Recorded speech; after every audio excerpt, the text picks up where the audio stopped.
Have you ever had a situation in your life where you felt pinned between acting in fear or acting in faith? Today, we're going to dive into a story in the Old Testament of some people we don't talk about very often, but they had a huge impact on the lives of many. So stay tuned. Welcome to Bible Women in Bathrobes, the podcast where faith meets comfort. Join us Tuesday and Thursday mornings as the gals from Women Warriors of Light and their guests don bathrobes and dive into the inspiring stories of women in the Bible and the teachings of Jesus Christ. From Esther's bravery to the Sermon on the Mount, we explore it all with warmth, laughter, sisterhood, and maybe even a few sleepy-eyed moments. Tune in live or at your leisure as we learn lessons from Scripture which empower women today.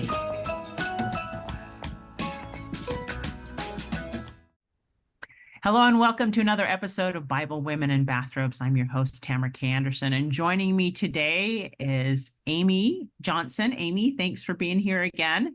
Thanks for having me. And Wendi Christensen, my amazing co-founder of Women Warriors of Light. Thanks for being Wendi. Glad to be here. It's a great morning. Today, we are going clear back to the Old Testament into Exodus chapter 1. And there is a story there that we don't talk about very often, but it is of two amazing women. And we actually have their names, even though we don't talk about them very often. And they are Shiphrah and Puah. And these were the Hebrew midwives, and they were put in this place. I almost want to incorporate the words of Esther, from Esther, for such a time as this. They really were in the right place at the right time. And we're going to dive into their story of that decision to act in faith or in fear. Okay, so let me set the stage here. This is the time right before Moses is born. And the king of Egypt, Pharaoh, he did not know Joseph. The Israelites were enslaved or were living in Egypt for about 400 years. And a little more, 430. But at this point, it had been, 375, something like that years. And so there had been centuries passed by since the story of Joseph, and the Israelites in the meantime had multiplied and they had become a mighty nation. And they had been living in Egypt this whole time. And the king, the Pharaoh over the people, started to get scared. He's like, these people are becoming so numerous. They're going to outnumber us. They're going to take over. And he started to act in fear. And so he is the one that decided that they were going to enslave them. And so he put taskmasters over them. He put burdens on their back. And then he did the next thing. And this is where we kind of come into the story. And he made their lives super bitter and hard. They were basically in bondage to the Egyptians at this point. So not all of their years in Egypt were as slaves because of Joseph and how he was endeared to the Pharaoh. But this is where we pick up the story. The Hebrews are now slaves. And we start off, and we're going to be in Exodus chapter 1, and we're going to read verses 15 through 22 if you'd like to follow along. And this is what it says. And the king of Egypt spake to the Hebrew midwives, of which the name of one was Shiphrah, and the name of the other was Puah. And he said, when you do the office of a midwife to the Hebrew women and see them upon the stools, if it be a son, then ye shall kill him. But if it be a daughter, then she shall live. And so I just want to pause right here. And here these women are. They're trained in the art of helping people give birth. And the part of me wonders, there's only two of them. So I'm like, were they like over the midwives of the Hebrews? We don't know the answer to that, but there's a question of that in my mind. And so here they are given this edict by a king who has enslaved their people literally.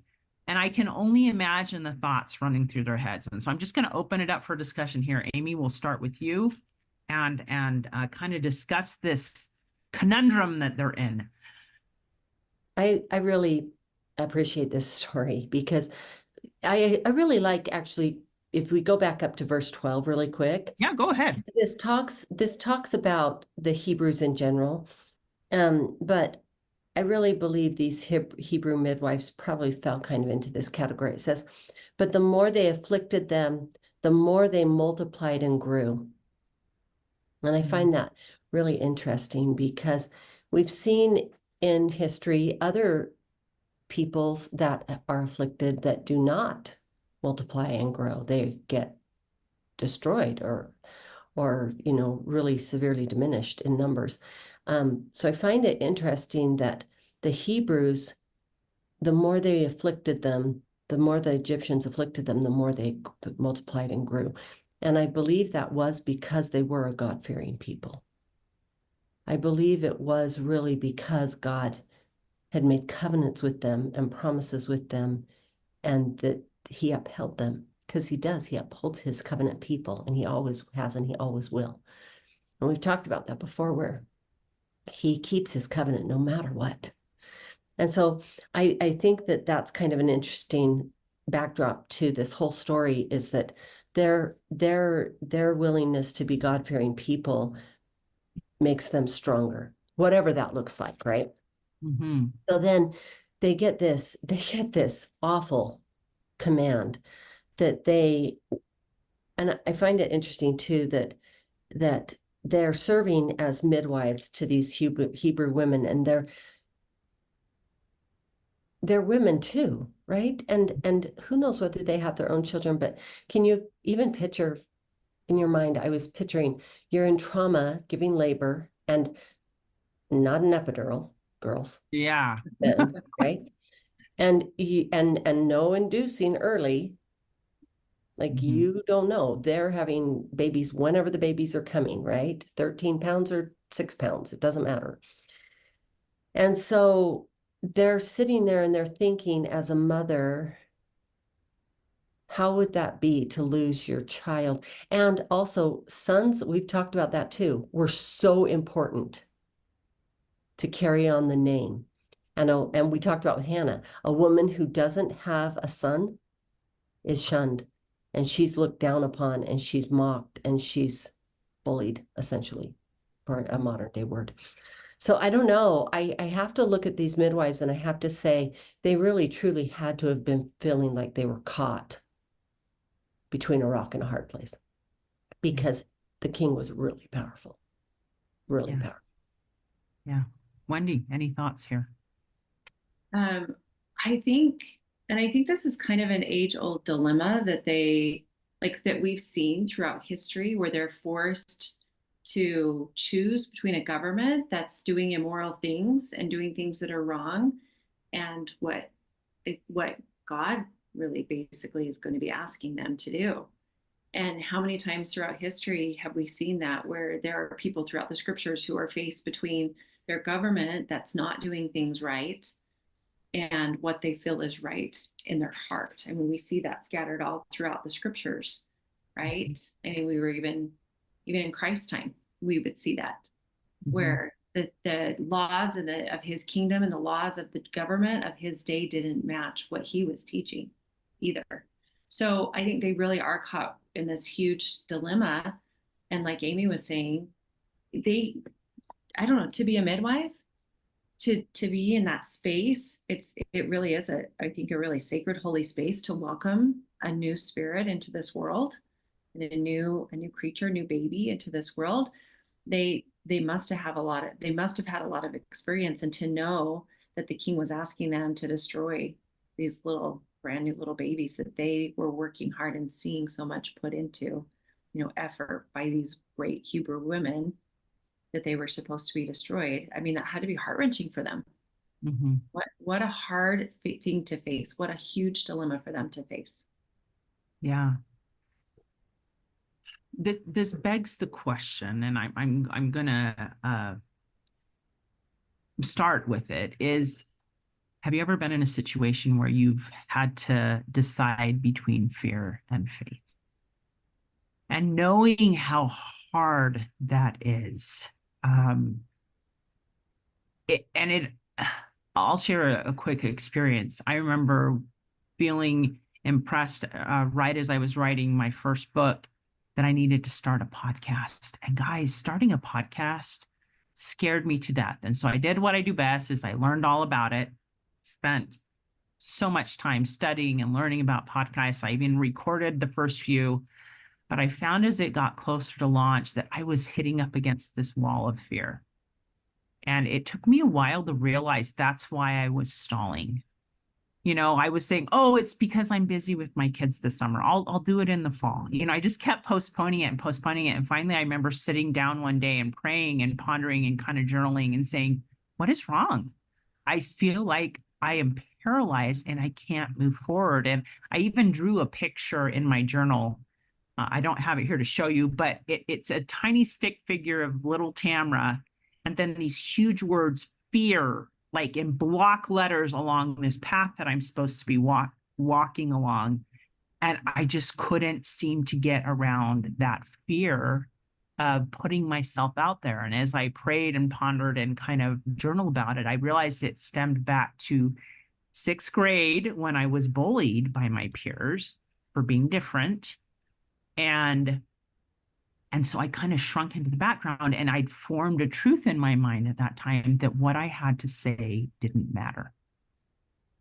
And so here I was, 40 something years old, how many years later, and I didn't realize that this fear, this idea I had formed in my mind was holding me back, probably 35, 38 years later. I mean, that's crazy, right? I mean, it's insane that can hold us back, that these truths we have in our mind or ideas we've formed can hold us back. And, and so it was that battle between, sixth grade Tamara and feeling prompted by God, I'm supposed to do this, but I'm scared to death to do it. I'm scared to death to push the launch button on this podcast. And it really was a battle. And I finally learned that along this path, if you got beyond the fear, it kind of wound up a mountain, the path did, and there was like the sun at the top of the mountain. And I found that really was my key, is I needed to focus on faith as I moved through the fear, because it was something new and scary for me. And so I'd kind of like to open that up. What does a decision of fear versus faith look like to us today? Do you guys have any thoughts? Wendi, why don't you start? Okay. I was like looking at Amy. Do you want to go first? Or do you want me to?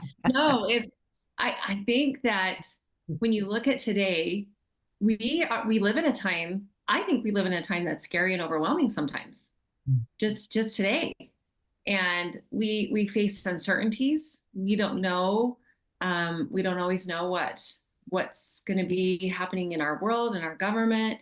I still have kids in school, and it's sometimes scary. I have to have faith sometimes sending them to school and trusting that they're going to make the right decisions and choices, and the friends that they're going to make. It's trusting that God will take care of them. And sometimes that trust leads me to praying for angels to attend them and angels to attend me. And I'll be honest, as a counselor, there are moments when I get up and I look at my day and I feel full of anxiety because I have all these people looking to me for answers. And I'm like, am I going to have the answers today? Am I going to know what to say? Am I going to know what to present and how to help them? That sometimes is really scary, and sometimes it brings fear. And it's in those moments that I have learned to take a deep breath, to really center and ground myself, and to put all of my trust in my Heavenly Father and in my Savior, Jesus Christ, and to go, I don't know them, but He knows them. And when I put my faith there, all of a sudden, it's like I become, and I tell myself, like I use the words, I am capable. I am capable and I am enough, because I don't have all the answers and I don't have all of the unknowns of what's going to happen. I don't know what they are, but he does. He knows them, he knows me, and he knows my heart's desire, and he knows what's best. And as I put my faith and my trust in him, then the answers will come. And maybe they don't come for years. I've talked about that before. And I love that story of the woman who waited 12 years with the issue of blood. Her answers didn't come immediately, but they did come, and having faith that they will come, whether it's right now, today, they'll come, or I know that it will come in the future. It will come. It will definitely come. Awesome. Love that insight. Amy. I think it's interesting that Wendi said, she says, I am capable. Because I had a friend tell me once, pretty much everybody believes either they're capable, but not lovable, or they're lovable and not capable. And so capable's not really my problem, right? I believe I'm capable, but I'm not really believable. I don't really believe I'm lovable.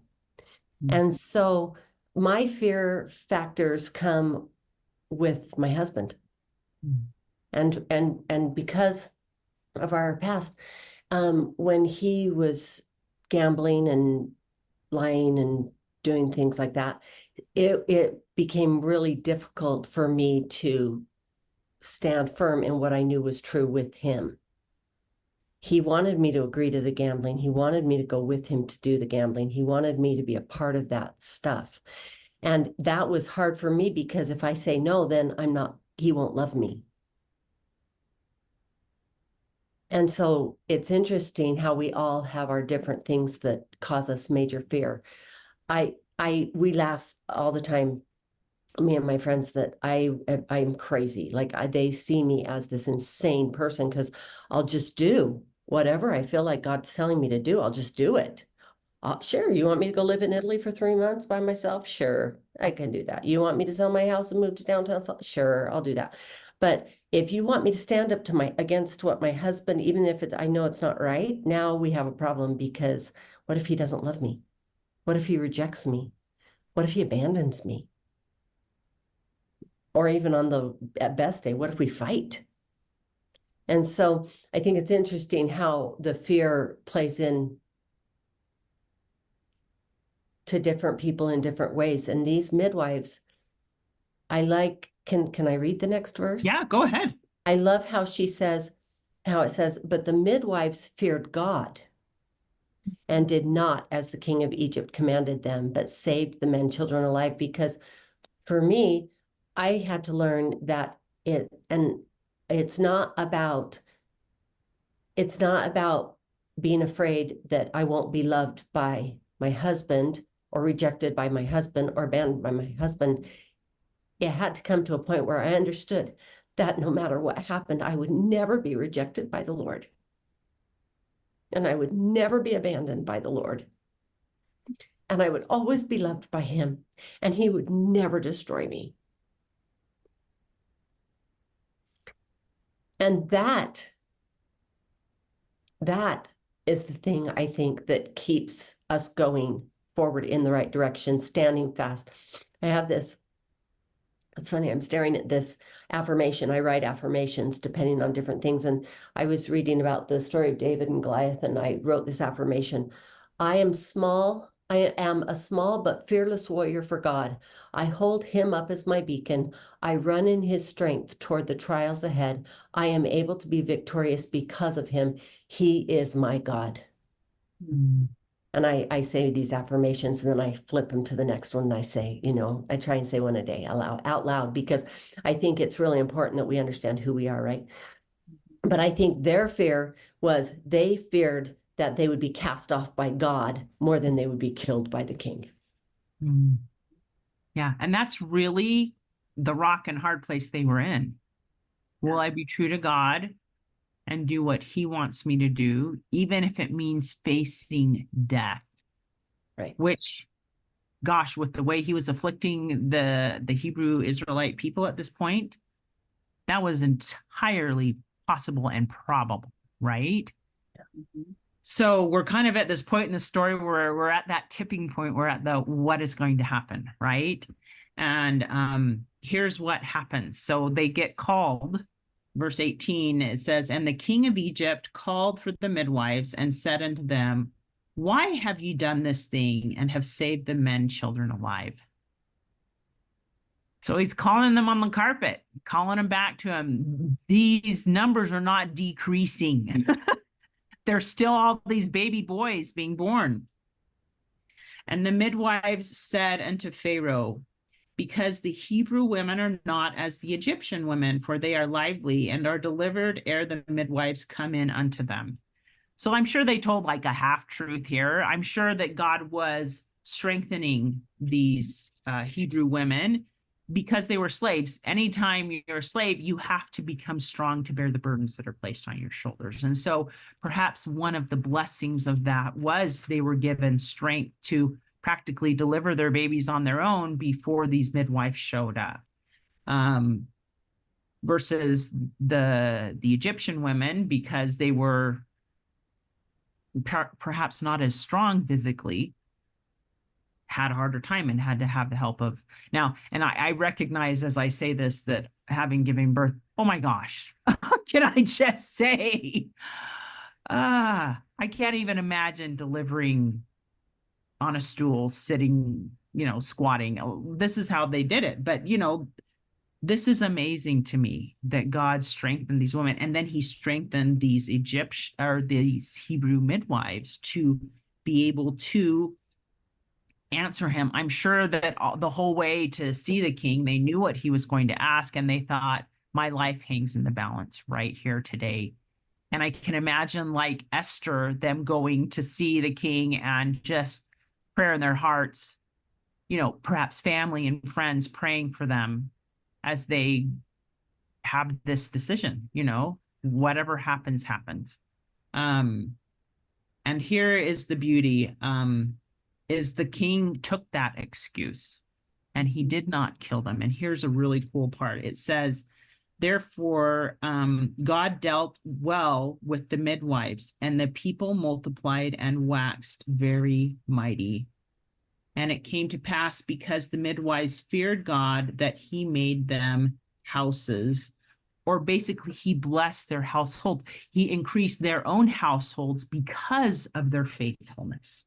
And I don't think that's what they were expecting, but perhaps God blessed them with more children or grandchildren because they were faithful to him.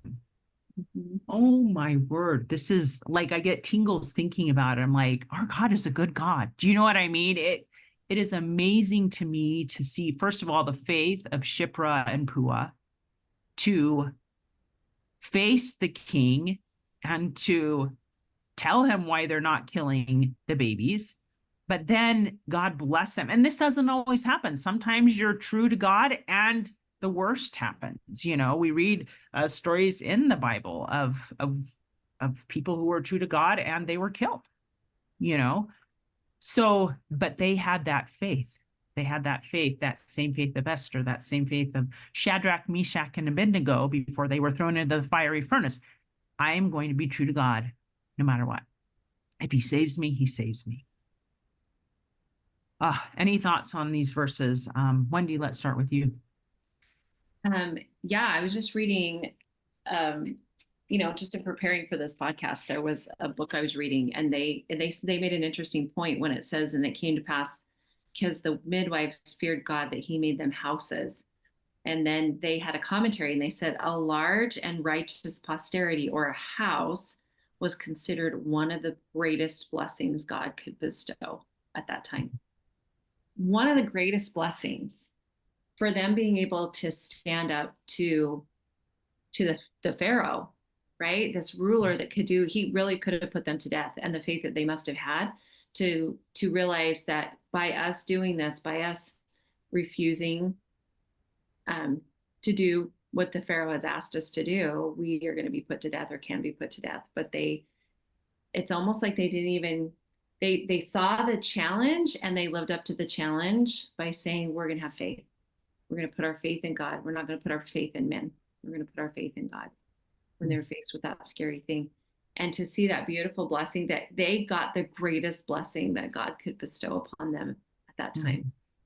Sometimes it's just nice to have that happy ending. I think we love happy endings, like the princess stories that Cinderella gets her happily ever after. And I feel like this is a story where it's kind of they get their happily ever after with this huge trial, but it's in those huge trials that we overcome and we develop again that character that they got their happily ever after in this story. It's a beautiful scripture story to show that. Oh, thank you for sharing that insight. That's beautiful. Amy. I often will say, people will ask me, why would you do that crazy thing or odd thing? And I often say, I've lived too long and I've seen too much, and I know God lives, and I know he doesn't abandon us. And so I know that if I will do whatever it is I feel like I'm supposed to do, there's something better on the other side. I know that. I've lived too long. I've seen too much. And whatever that better is, that's what that better is. And so I think, for me, I look at this and I say, these midwives had this great courage and then came up with this great story of why that was acceptable. And then, like Wendi said, they were given this great blessing, which I kind of am still of opinion that a big family is a huge blessing. I come from a family of 8 children. My mom and dad are almost at 47 grandchildren, and we're never lonely. We're never lonely. I have other friends that, especially in other countries, that were only able to have 1 child or no children, and they're lonely. They're sad. They feel empty because there's nobody there. So I still am of the opinion that having a house is it is one of the greatest blessings of God. Have your people surround you. Oh, that is beautiful. Oh my goodness. Well, let's wrap this up. Favorite takeaways. Wendi wanted to say something. I was going to say, yeah, I want to point out one big, huge thing too, is as Amy was talking that I realized, I think we forget that their courage, like for them to do what they did, it saved the life of Moses, right? Because that's how Moses survived. That was a big part of Moses coming, this prophet. That it shows that God has greater purposes. And that was a reason I'm sure he strengthened them to bless them, because it actually saved the life of Moses for them to stand up and do what they did. And I think that's huge, that they were able to stand up to this oppression and this cruelty and the higher law. They decided to live a higher law. They realized God's law must be obeyed rather than living man's law. And it saved a prophet in the end as well. Well, I was just thinking how many, probably thousands of lives it saved, how many thousands of lives it impacted because they did not kill all those babies born. And we don't know the time period here, but I'm sure it must have been several months, maybe even a year or two before the Pharaoh called them back and said, what the heck? And yeah, God intervened for sure in saving them and probably softened Pharaoh's heart. There's no other rhyme or reason behind it. There really isn't. And it's interesting to me. You fast forward in history to the time of Jesus being born, and the same circumstance happened, but with a different result, that so many babies were killed. And so that situation could have repeated itself, here in the time of Moses, but it didn't. So there are many miracles here, because each child born and saved was a miracle, and impacted generations. So it's beautiful to see God intervening and changing so many lives. All right, let's do takeaways. Amy, takeaways from today's story and lessons. I just keep thinking that these midwives must have known who they really were in order to have the courage to stand up to the government of the land and to choose God over that. They must have really understood that they were divine, that they were children of God, and they must have really truly understood that in the end, his approval was all that matters. Because otherwise you don't really do that kind of thing. And I love the scriptures, and I love making it my story. And so for me, when I think about that, I think, okay, so I need to know every day that I am a child of God. And every day I need to look around me and think, what is it God would have me do right here, right now, in my time, that will then allow for his people to grow mighty? Because that's what they were doing. They were standing up and they were saying, no, I know who I am and I know whose I am.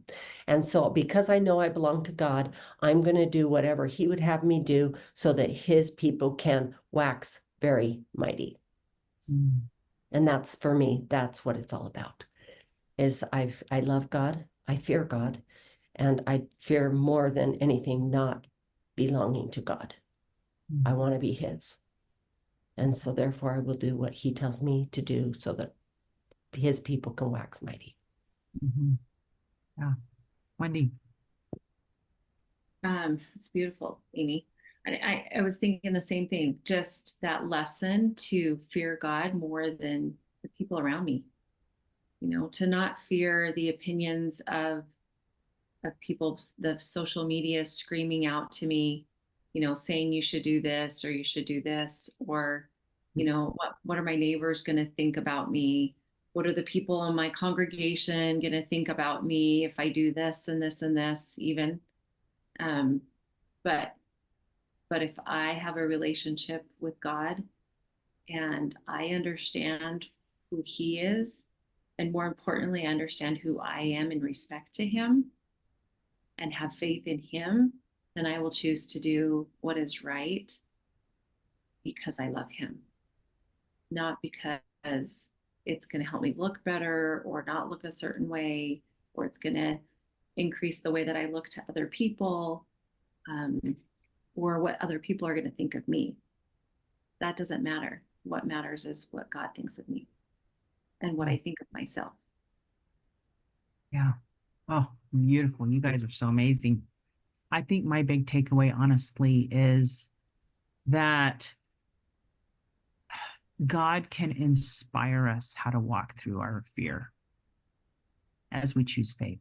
I think he inspired them to know what to do, first of all, in this situation. He inspired them to know what to say when that crucial time came when they were facing the king again. And he can inspire each of us to know what to do and what to say in these moments of fear versus faith.